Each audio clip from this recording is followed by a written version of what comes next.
Shafiq master বাড়ি আছো নাকি? শফিক মাস্টার, কে? আমি হাসু হাসু মাদবর সাহেব, আসলাম তোমার একটু খোঁজ খবর নেবার জন্য। আপনি বৃষ্টি মাথায় নিয়ে আমার বাড়ি আসলেন? আরে শোক কে আর বাদলা দিন মানে, তুমি তোমার স্ত্রীকে কবর দিয়ে এসেছো, আমি তো নৈতিক দায়িত্ব মনে করি তোমার সাথে দেখা করার। তা আসো কেমন? ভালো যে নেই সেটা আমি তোমাকে দেখেই বুঝতে পারছি। কি করবা, এরকম ভেঙে পড়লে তুমি চলবা কিভাবে, আর তোমার মেরে সামলাবে কে? সেটাই তো ভাবছি, ছোট বাচ্চাটার নিয়ে আমি কি করব। সত্যই, সত্যি বলেছো। আসলে মা মরা বাচ্চা লালন পালন করা খুবই কষ্টের। তো তুমি মাস্টার একটা কাজ করো না, দুস্থ কোনো মহিলাকে তুমি তোমার বাড়িতে কাজের জন্য রেখে দাও। সে তোমার বাড়ি ঘরের দেখভাল করবে আর তোমার বাচ্চাটাকে সুন্দরভাবে সামলাবে, নাকি বলো? কে আসবি আমার বাড়ি কাজ করতে? কেউ কি আসবি? তুমি এটা নিয়ে এত চিন্তা করতেছো কিসের জন্য? আমি তো সেই জন্যই আসছি। ওই যে আমাকে রাজুর বউ আছে না, লায়লা, মেয়েটা তো এমনি ভালো, কিন্তু সমস্যা হচ্ছে যে ওদের মধ্যে এখন বনি বোনার খুব অভাব। প্রতিদিন ঝগড়াঝাটি হচ্ছে, রাজু নাকি তাকে ওই ডিভোর্স দিয়ে দিবে।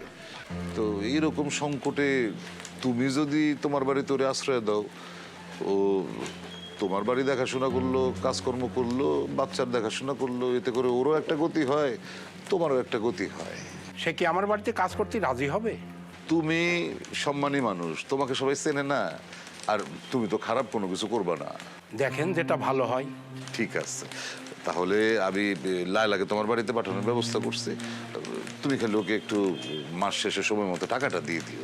টাকা পয়সা নিয়ে কোনো চিন্তা করবেন না, ও আমি ঠিক সময় মতো দিয়ে দেবো। বাস, তাহলে আর কোনো সমস্যা নেই, তুমি টেনশন করো না। শোক কেটে যাবে, কিন্তু জীবন তো থেমে থাকবে না। হ্যাঁ, তুমি কাজ কামে নেমে যাও, সব ঠিক হয়ে যাবে। হ্যাঁ, আসি তাহলে। আচ্ছা। ওয়ালাইকুম আসসালাম। বাদলা দিনে টাকা টাকা টাকা, ওফ, টাকা দিতে দিতে আমি ফেড আপ হয়ে গেলাম।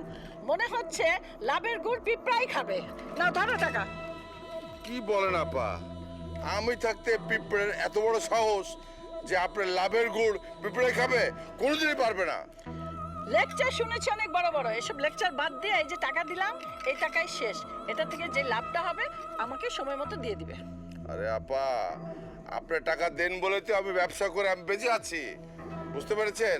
আমি আপনার টাকা অবশ্যই দিব, মিস করবো না, কথা দিলাম। হয়েছে হয়েছে, আমি আর এত কথা শুনতে চাই না, এবার যাও। আচ্ছা ঠিক আছে আপা, তাহলে আমি যাচ্ছি।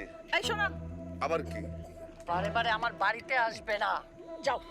ঠিক আছে, ভালো থাকবেন, আসসালামু আলাইকুম। কার সাথে ব্যবসা করতে গেলাম, কথায় কথা বাড়ি চলে আসে টাকার জন্য, পাগল হয়ে যাব।